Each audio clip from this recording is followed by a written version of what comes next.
Documentary film project Women and Children of the Industrial Revolution in Europe by Alexia Barrett. Look at this picture. What do you see and how does it make you feel? This sad image is a great representation of a terrible time of poverty, sickness, awful working conditions, and little to no childhood experiences like kids have today. The Industrial Revolution began in Great Britain during the late 18th and early 19th centuries, creating a rise in factories, many being textile factories. Due to the change from hard, heavy laboring to easier to work, smaller machinery, the demand for children and women workers in these factories rose dramatically. There were many reasons behind why women and children were suddenly seen working in higher numbers in textile factories. As factories started to pop up in the cities, taking the work from people who made fabric and other textiles by hand, people were forced to move to the cities to find work in mills and factories. There was a drastic drop in the demand for domestic workers such as caretakers, maids, nannies, etc., which put a lot of women out of work. While some were still able to remain in their job positions with the richest families of Britain, most women and children as young as 6 years old had to find jobs at factories to help the family survive. Women and children were paid a fraction of men's wages. Therefore, the factories chose to hire more of them to stay competitive in prices of goods. Children were typically paid the same amount, but at about age 16, there was a change in wage based on gender. At that point, women were paid less than men, and by age 30, they were paid 1/3 of a man's actual wage.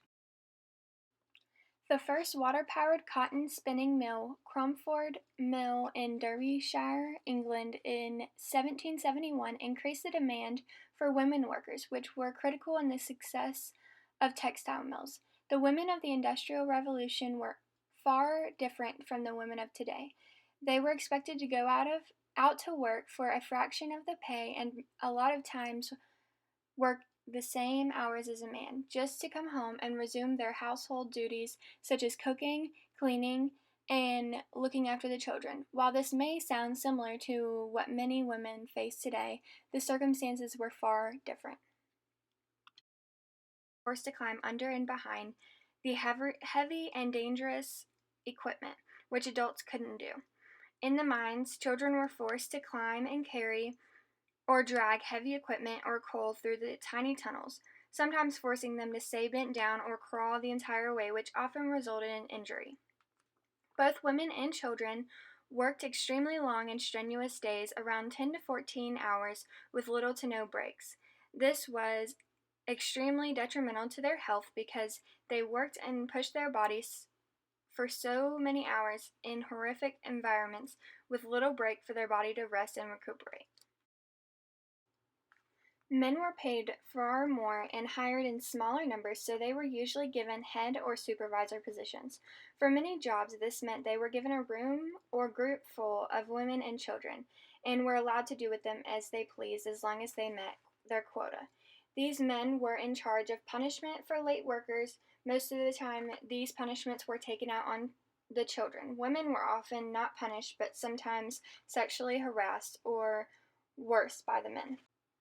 These punishments to the children as young as 6 years old were often extremely cruel, painful, and unusual. One punishment on record for children's tardiness to work or not meeting quota was being weighted.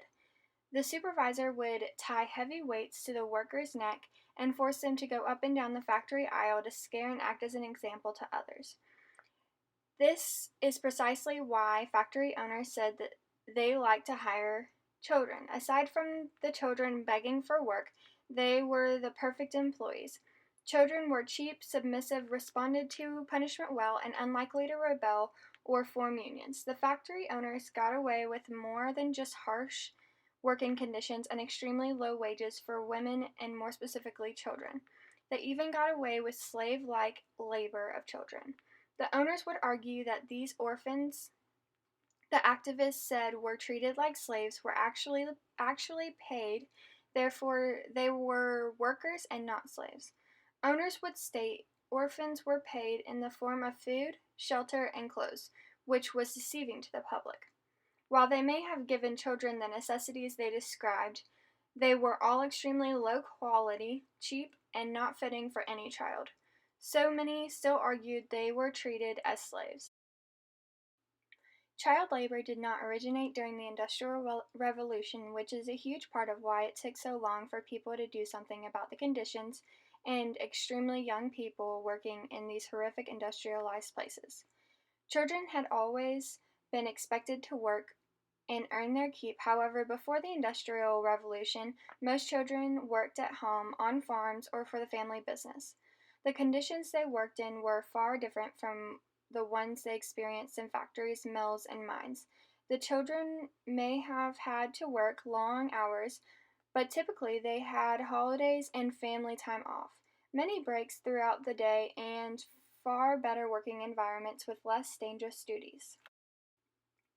The first step to improving these circumstances wasn't taken until 1802 when the British Parliament started to pass a series of factory laws, eventually called the Factory Act, to help improve working conditions for women and children.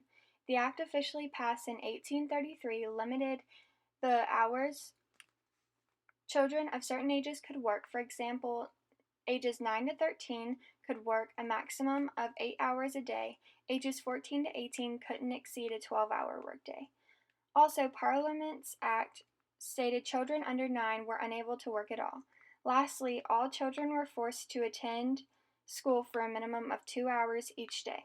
All of these parts of the Act were a great step in the right direction. However, the lack of reinforcement and low fines to the factories for breaking the laws were too minimal. The laws were rarely followed. It wasn't until the Progressive Era, during the late 19th century and early 20th century, that child labor was finally frowned upon and less frequently used. Thanks to journalists, photographers, and other activists, the horrible work conditions and treatment for women and children had been exposed. Thank you for watching. Alexia Barrett, movie creator.